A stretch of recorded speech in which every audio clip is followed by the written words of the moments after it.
Hi guys! Welcome back to my channel! Today's video, I'm going to make a Smock tiered maxi dress. The fabric that I used is a charas fabric which has some flower and color green print. The pattern of this consists of some rectangles. The first rectangle is the top. The width is from the chest or upper bust to your under bust plus 1 inch, and the length is your full bust measurement times 1.5. The next 3 rectangles is the skirt, which has 3 tiers. The width of this 3 tier must be the same, which is the measurement from your under bust to your ankle divided by 3. The length of the first tier is the same with the length of the top. The length of the second tier is the length of the first tier times 2. The length of the third tier is the length of the second tier times 2. The last 4 rectangles will be the thighs, which has the width of 2.5 inches and the length of 13 inches. The next step is tracing and cutting the pattern to the fabric. After that is moving on to the top. Hem the top edge of the top by folding it 2 times. Then sew it.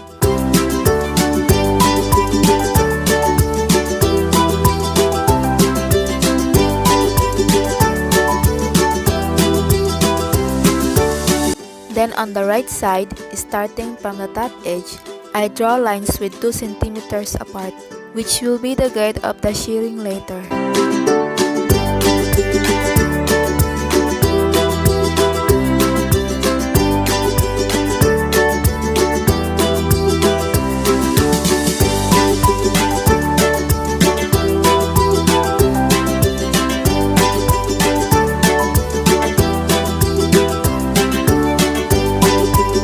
Then I use a ruler to draw the straight lines.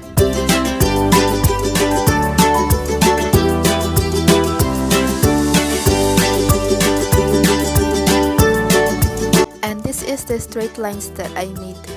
Before shirring, remember to use an elastic thread as our under thread. And this is the result after shirring. Since this project is composed of rectangles, I marked the 3 tiers in 1, 2, 3, which is the tier 1, tier 2, and tier 3. Moving on to the second tier, I sew a straight loose stitch in one edge. Remember not to backstitch in the beginning and the end of the sewing. Then after that, we are going to pull the under thread to create ruffles. And be careful not to break the thread.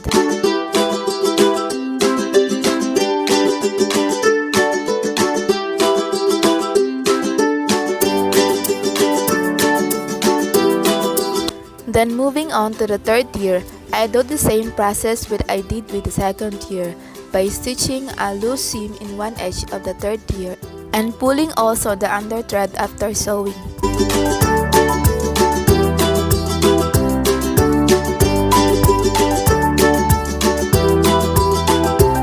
Then after that, we are now going to attach the second tier to the third tier. Make sure that the length of the third tier will be the same as the length of the second tier. Then sew it right sides together.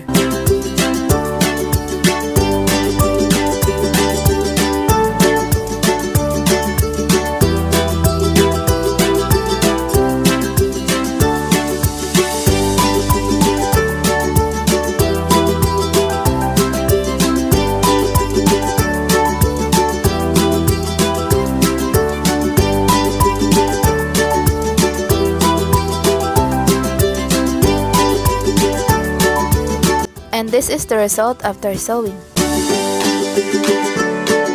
I also sew a zigzag stitch in the raw edges to prevent fraying. And the next step is attaching the second tier to the first tier. Make sure also that the length of the second tier will be the same length of the first tier. Use pins to hold them in place and sew it after.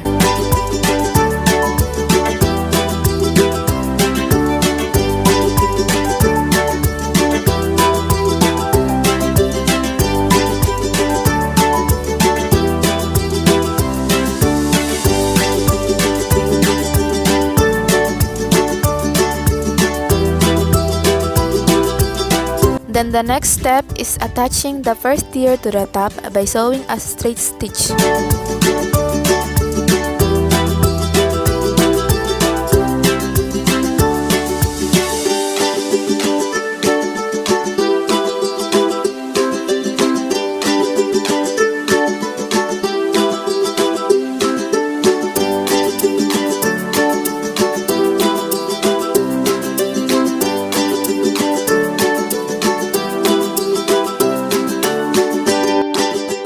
This is the result after sewing.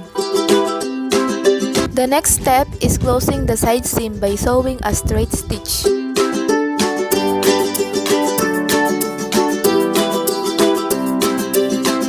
Then after that is hemming the bottom of the skirt by folding it twice and sew it with a straight stitch.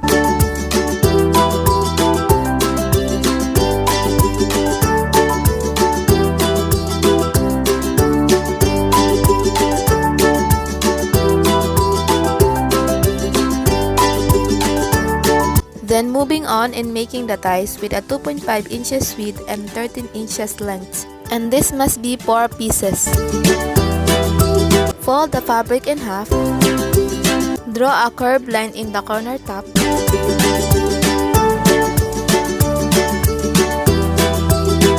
And use the pins to hold them in place.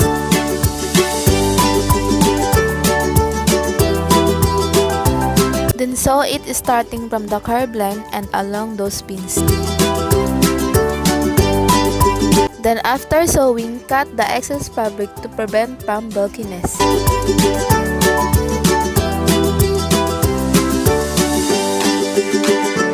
Then cut some notches in the curved part. Then turn the ties right side out.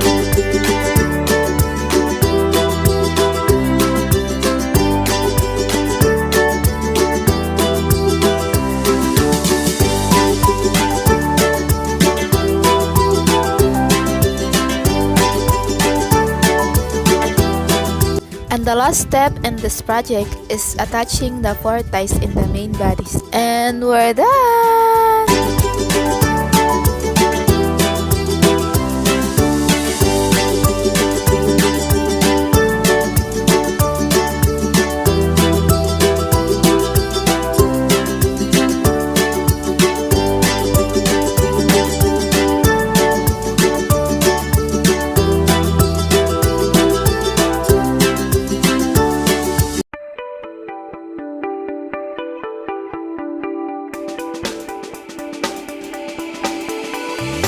This dress is so perfect for summer because it gives you a cold feeling by just looking at it due to the greenery and flower print on it. This is also a comfortable dress that you can wear while walking along the beach or by just sitting on the sun waiting for the sunset. This is a super easy DIY, and if you want to try this, please tag me along my Instagram. Don't forget also to give this a thumbs up and subscribe if you haven't yet, and on the notification bell so you won't miss my upcoming DIYs. I'll see you next time. Bye!